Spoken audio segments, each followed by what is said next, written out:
Hey, Bill. It's great to have you on the show. How's it going?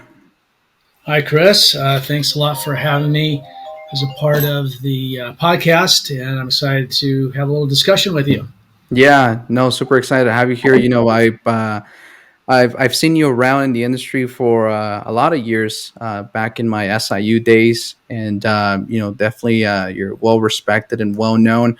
But just for the audience, that some of the people that may be listening to this podcast that may not know who you are, why don't you tell us a little bit about you, who you are, what your company does?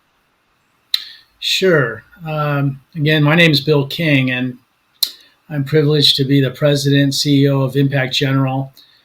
Impact General is a forensic engineering and sciences company. We've actually been around since 1977. We have a little over 55,000 cases worth of experience. Wow. And we mostly have worked with insurance companies, their attorneys.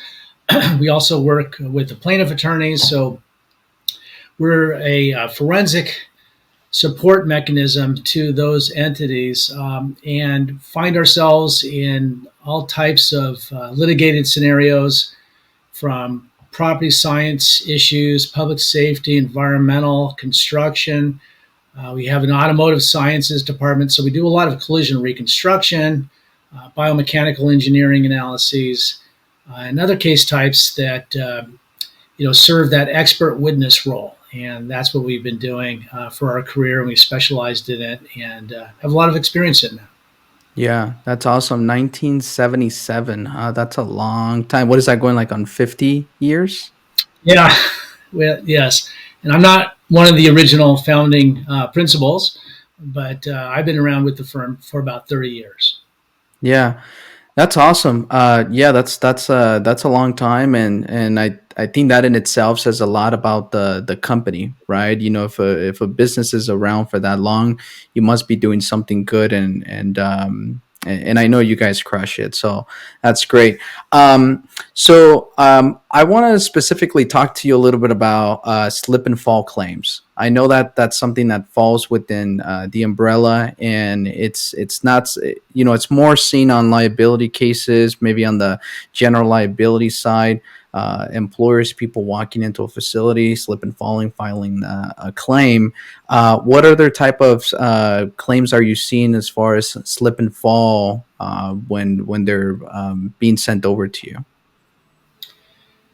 Well, I mean, the slip and fall case has always been around, and we certainly have handled our share over the years. And it's really only second to automobile accidents in terms of cost to the insurance industry. So it's a significant claim type.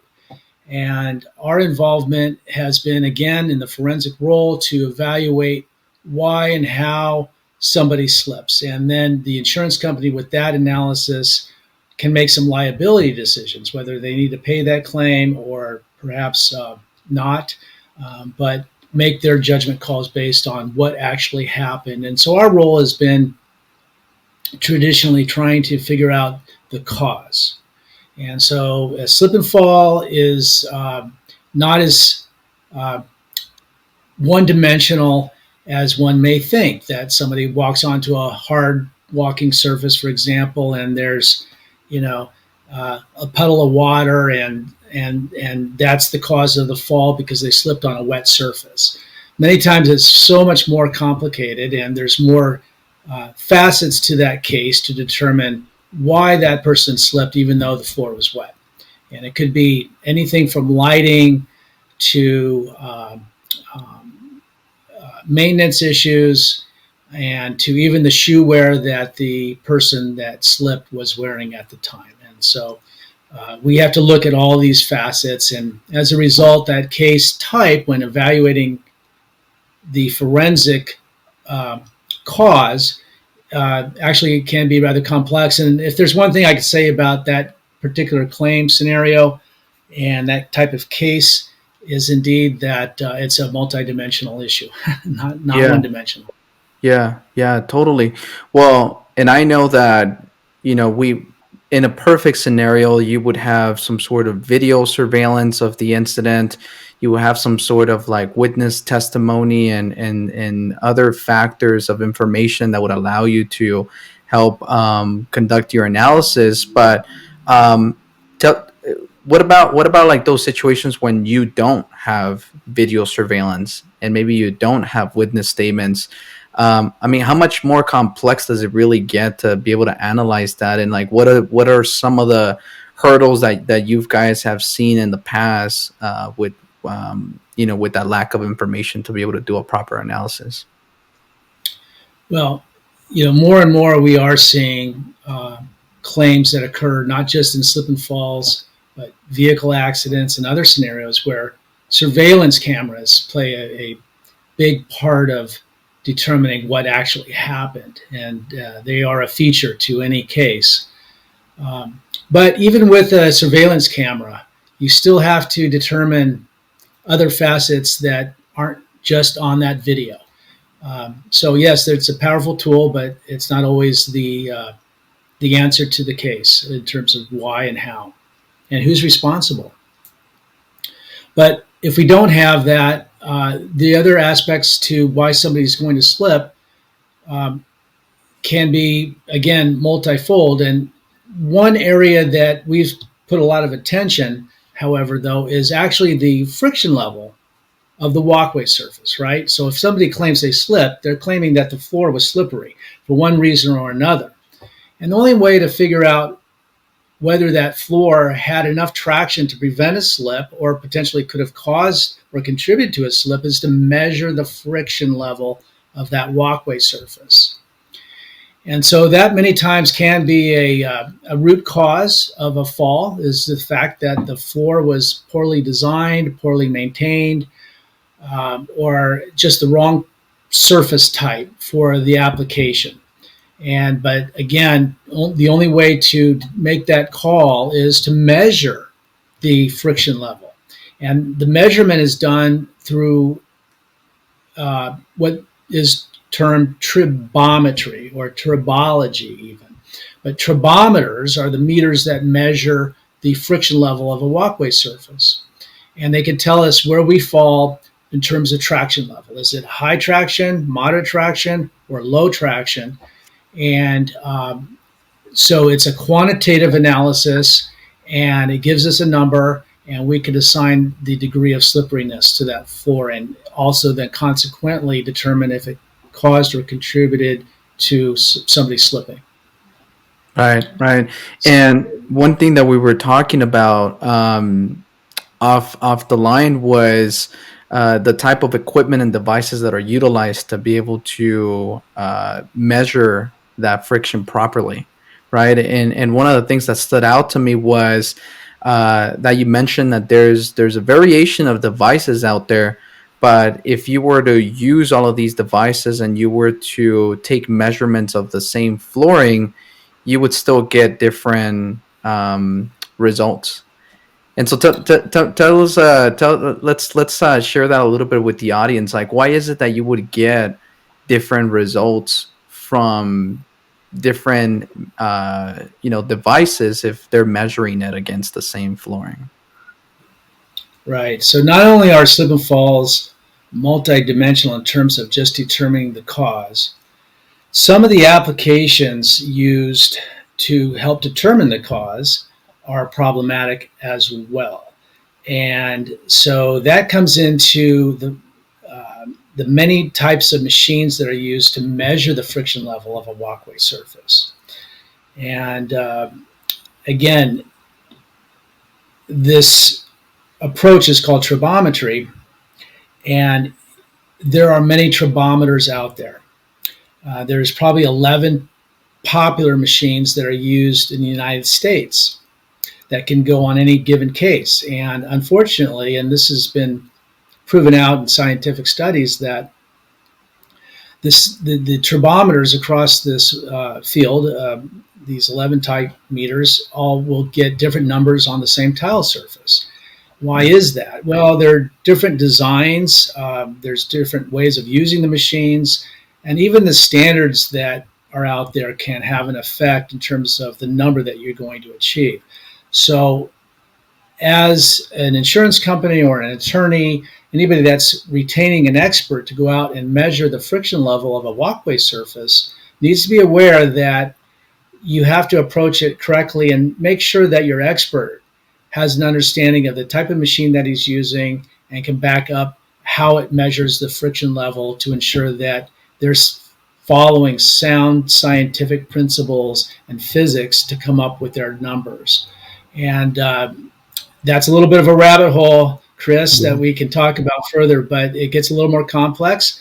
But just, at this point, we just need to be at least aware that these machines do indeed get different numbers, and it's all because of their design and features uh, and some of the physics concerns that some of these designs have caused.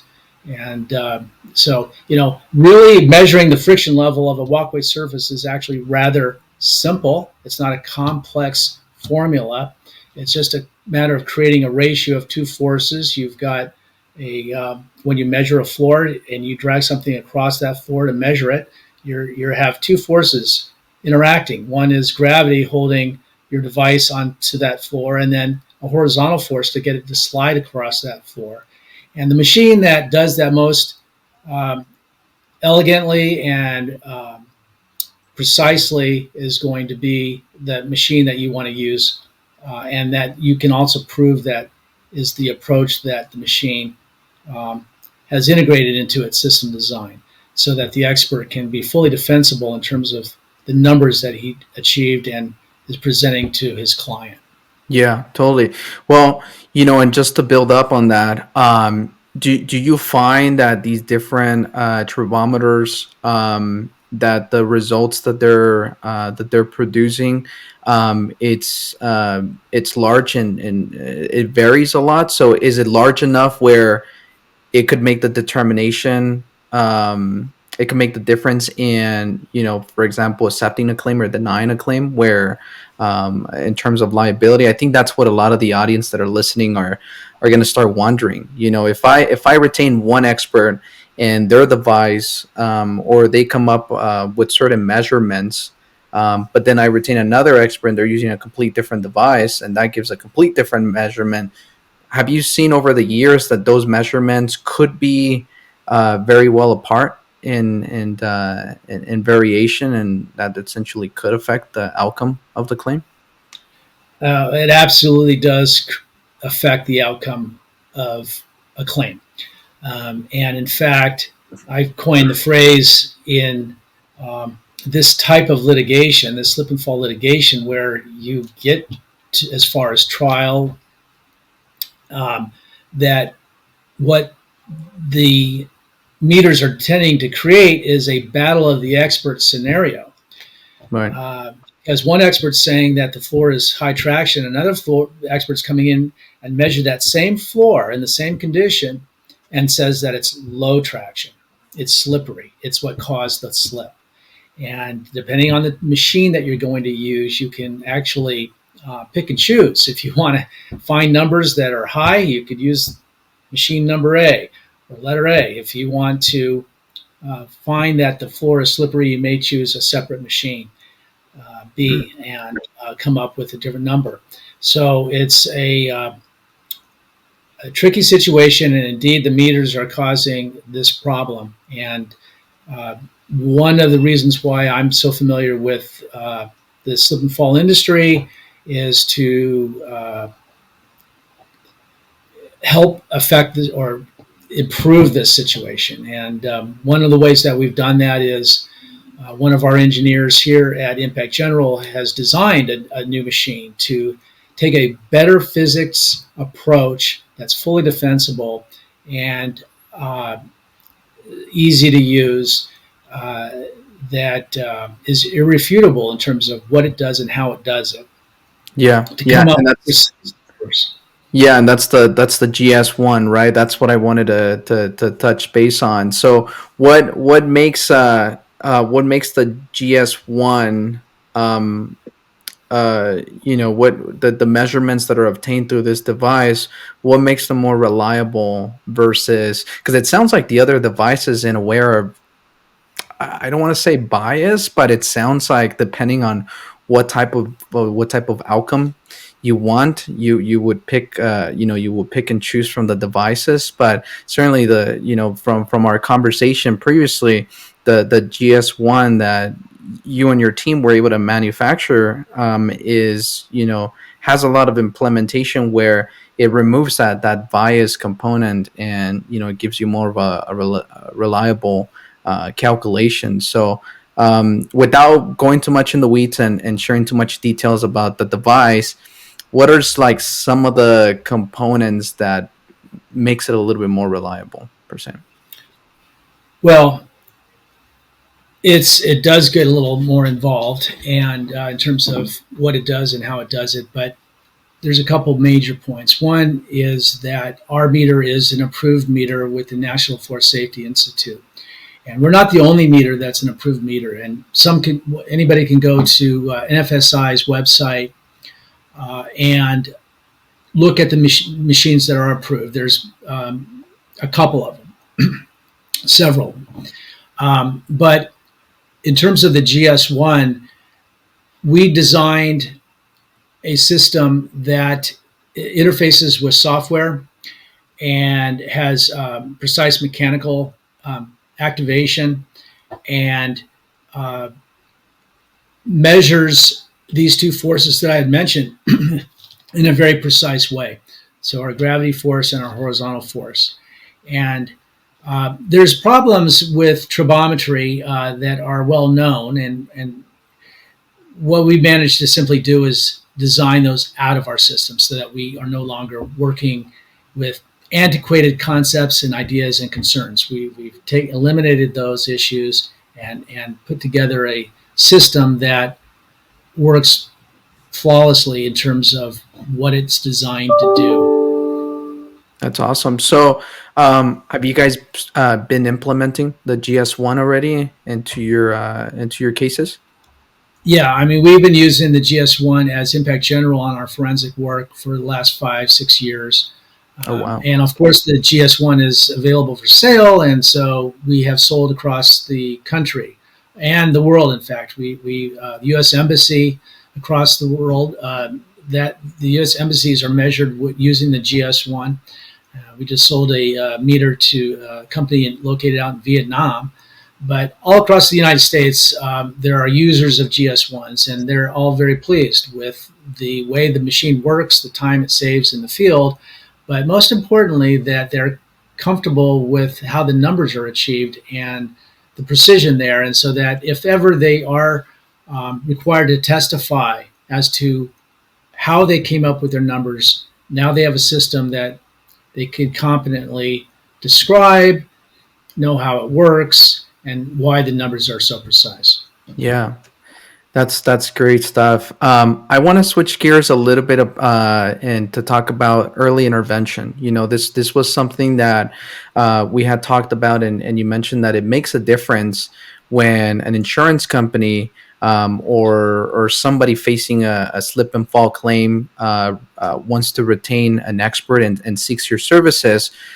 You mentioned a little bit that being able to have investigators out there and collect some preliminary information would allow for a better analysis on your end. What type of what type of information would really benefit or would set you up for success if somebody were to retain you and your team as an expert? Well, that's a big question, but I will tell you this: that the earlier the better. Okay, Right. and not always is a case a super concern on the part of an insurance company. They or even the plaintiff, but they recognize that somebody slipped, and we kind of accept that. Hey, it's even on surveillance camera, and uh, let's go ahead and either pay the claim or deny the claim. Um, but when there's a red flag in terms of liability, or there's a red flag that even the slip occurred as being reported, maybe there's suspect that it's a staged slip. Right. Uh, And in those scenarios, you want to get out there as soon as possible to document the scene, take your photographs, take your witness statements, um, preserving evidence in that way. And, one of the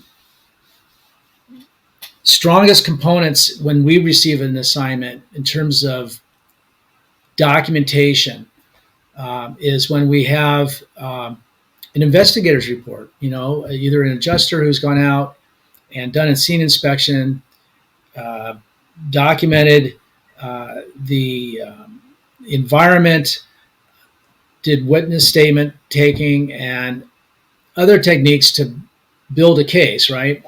Totally. And preserve that information, because many times by the time a forensic engineer gets involved, that slip and fall might be a year or two old. Yeah.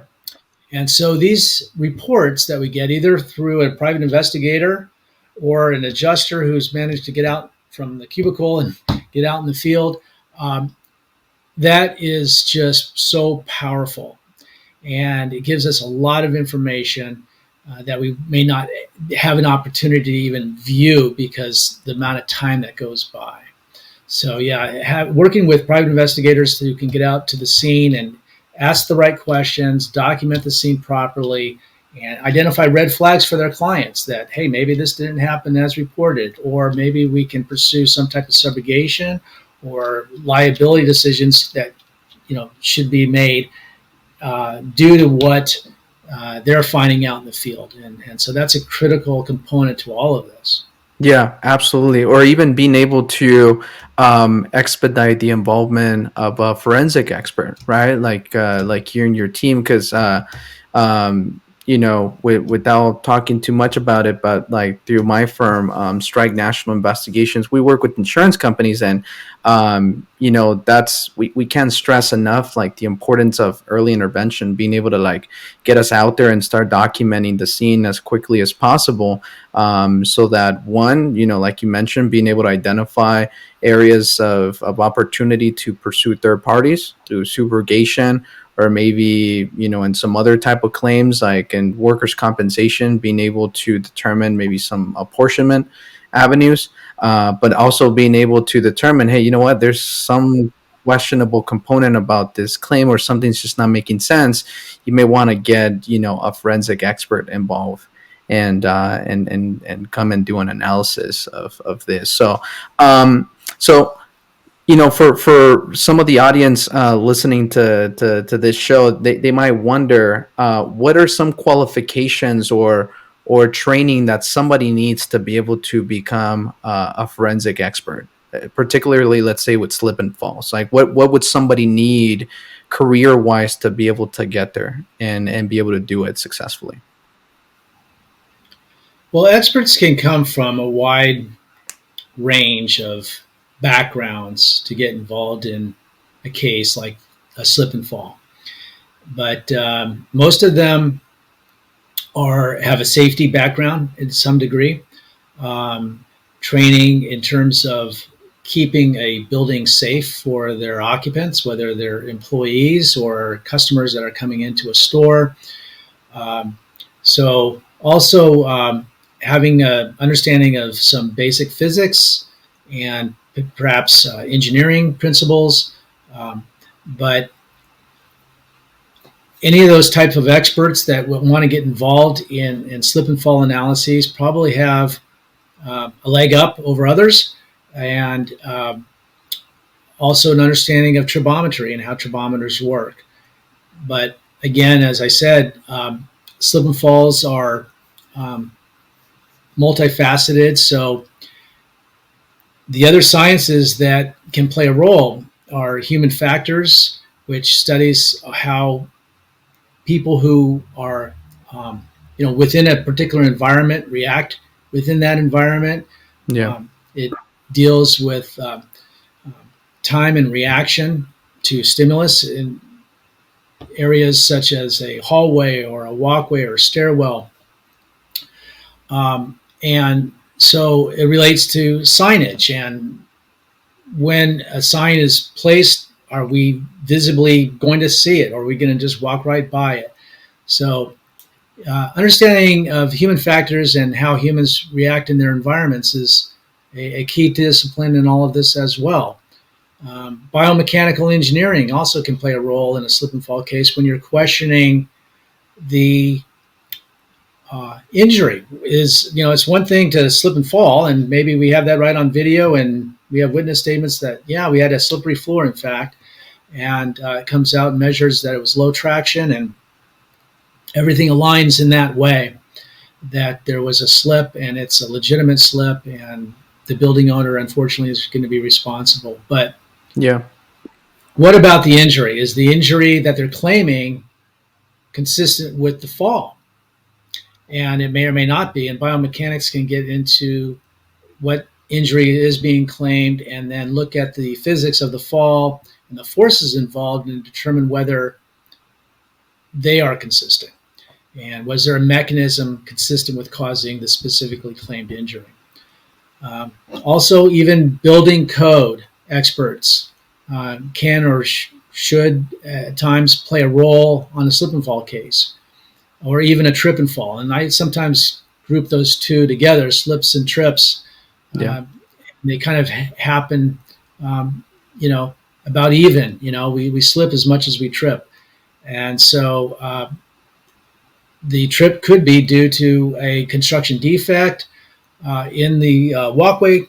It could be due to a design flaw or a code violation in terms of the stairs and handrails and lighting and other aspects to the case. So these are all disciplines that can play a role in a slip or trip, and should be evaluated whether one or all of those expertise should play a role in a particular case.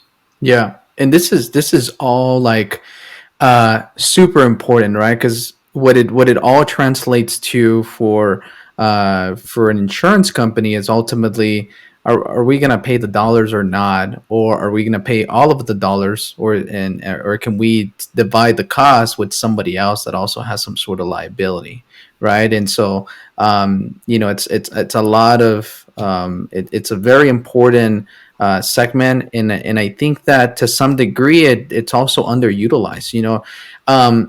I find, and I'm curious on your thoughts on this, but I find that ever since like the show CSI was like released, juries tend to want to see more forensic evidence and more forensic approaches during a case. Now they expect to see things like blood spatter analysis. They expect to see like slip and fall, and tribometers, like you mentioned, and like the friction levels. They like to see all that stuff, and not just them like to see it, but if insurance companies and attorneys are able to get the right experts involved, obviously that's going to make it's a deal breaker for a lot of cases too.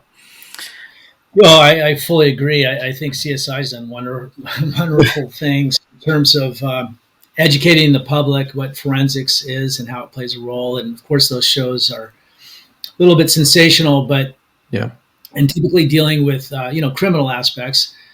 We're civil, but some of our cases do go into the criminal arena because we prove that it didn't happen, and in fact, it's a stage slip or a stage fall, and that's insurance fraud. So people could go to Yeah. jail for that. Yeah. And but yeah, it helps to have a jury that is somewhat educated on the role that we're playing as experts on particular cases, and I think it's done well for us in Yeah. that respect. Yeah, totally. I think it's a good opportunity to, since we were talking about the qualifications and the type of training that somebody would need to be able to conduct these forensic slip and fall analysis. And I think it's a good opportunity, to be able to share the upcoming training, right, in February 2024. I'll let you touch base a little bit more on what the training is, and we're certainly going to be pushing out some information through email, and it's going to be on our website too, because it is something that us as the institute, we're endorsing it too, because we know this stuff works, and we know the people that are teaching it, which is eventually you and essentially you and your team. We know that you guys know what you're talking about. So, do you mind just sharing a little bit about like this upcoming training and what somebody registering for this training should anticipate learning, and what would they get out of it? Wow, I'd happy to, and we are putting on a 2-day certification class, and it's going to be called the CFSE, which is Certified Forensic Slip Expert Certification. And the reason why this class has been developed is, as I mentioned earlier, we have this kind of battle of the experts scenario where we're not serving the industry well as experts when we have this variance in approaches, whether it be following a particular standard or using a particular machine in terms of tribometry that is producing varied numbers depending on the approach.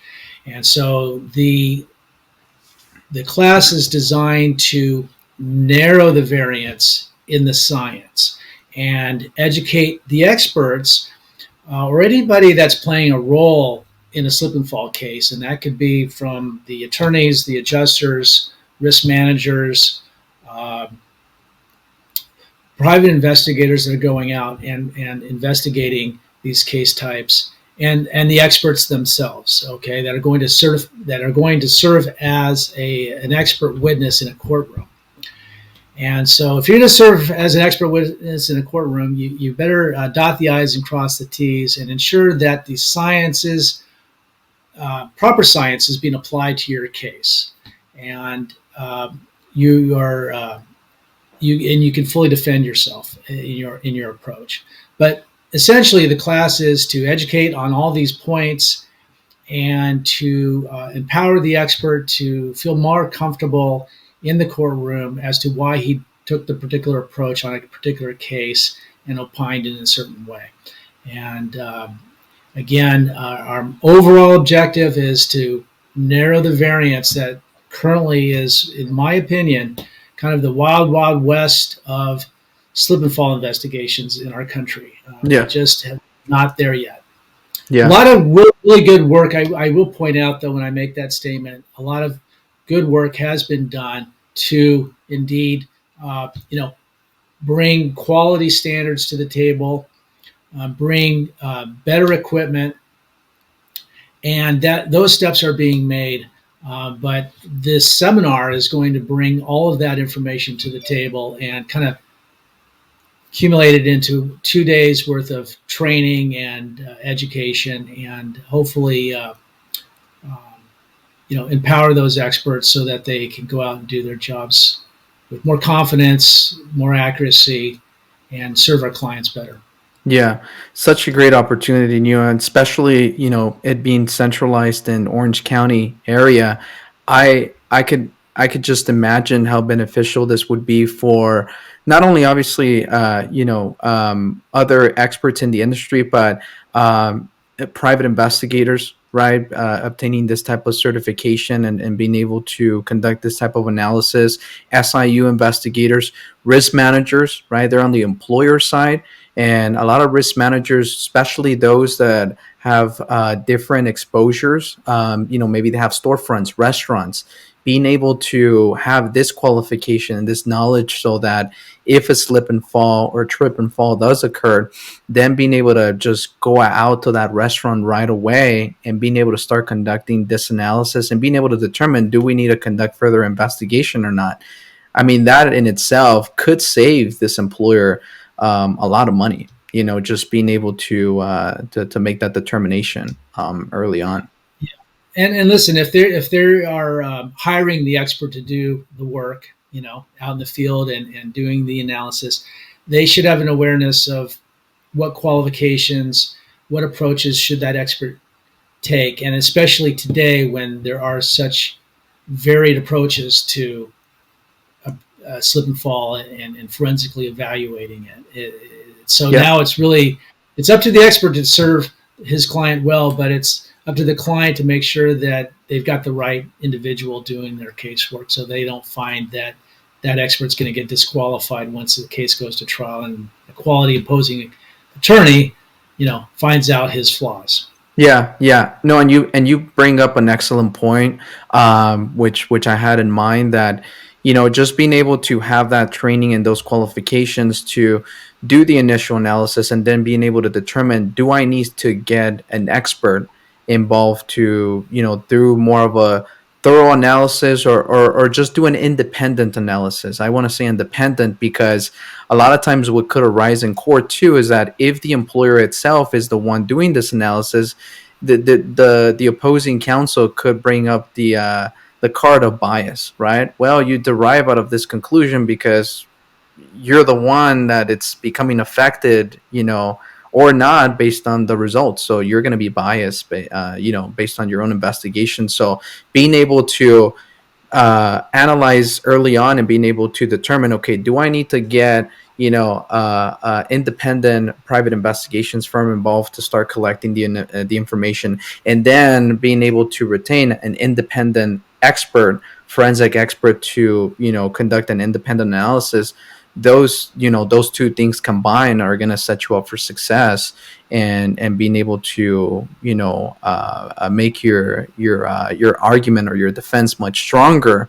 But just having the knowledge, like you said, having the knowledge of what are these even experts talking about, and what should I anticipate to see of a good from a good analysis, that goes a long way.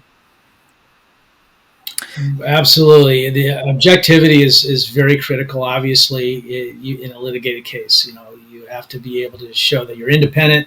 You evaluated it without advocacy. Really, as experts, we're not advocates like the attorneys are, and Yeah, so we have to objectively go in there and apply the science, regardless. There are no variables to the truth, and that's what we're trying to figure out. exactly. Yeah. Do you have any? Everybody loves a good war story, right? Do you have any, like, short stories of maybe something where an insurance company or some client retained your services, and then it just the your analysis just took a complete different route as far as your findings? Well, I will tell you this. I have one case that inspired the seminar that we're putting on, the CFSC program, the Mm, Certified Forensic Slip Expert Program. And this was a case in Las Vegas, at one of the larger hotels. It's a newer hotel, and it was a slip and fall. And in fact, it was caught on surveillance camera. So the whole situation was videotaped. And it was raining that day. This is an exterior walkway surface. Um, it was constructed out of concrete, and the hotel had put out beautiful safety cones, had plenty of them to go from the parking lot to the entrance to the hotel, which was a side entrance, but it was an entrance for customers as well as employees. This guy was an employee of one of the restaurants inside the hotel. And sure enough, people were ambulating right across the walkway from the parking lot into the front door, and we could see all this on the surveillance camera. And but the concrete was wet; it was raining, and this guy, plaintiff, walked across, uh, and sure enough, he slipped. But there were aspects to his slip that we also caught on video, and that was the fact that his gait was extended. So, his um, left foot and then right foot was extended out beyond what your average stride might be. And the yeah. reason for that was he was a half an hour late to work. And we found that out with one of the investigators' reports. Mm, Um, and so he was hustling, okay? And he also had a large uh, bag that he was holding in his right hand that would swing with each stride back and forth. And he had a backpack on, and he had carried items in the backpack. And so all of these have an effect: our gait, our center of gravity, how fast we're walking, the fact that the floor was wet.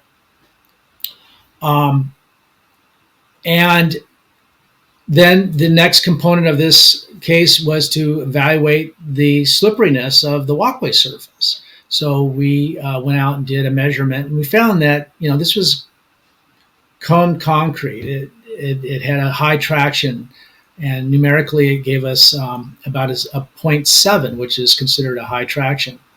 And so our analysis showed that the concrete surface in and of itself did not cause this guy's slip.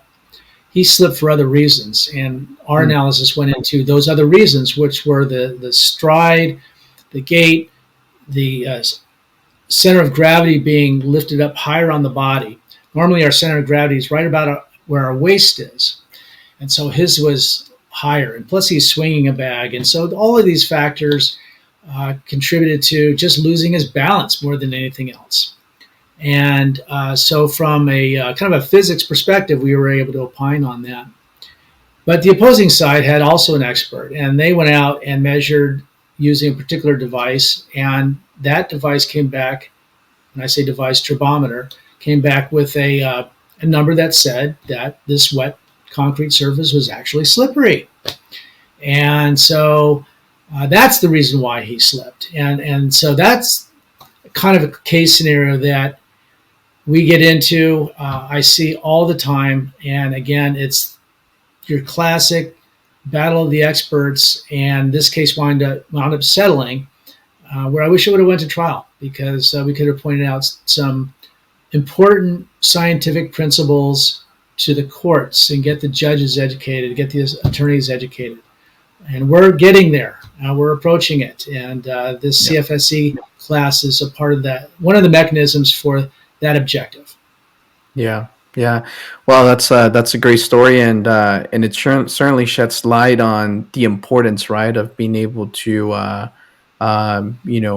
take these type of trainings and being able to be equipped with all of the knowledge to know when you need an expert involved, and even what type of expert to get involved, right? You'll be able to be a little bit better equipped to understand the different qualifications.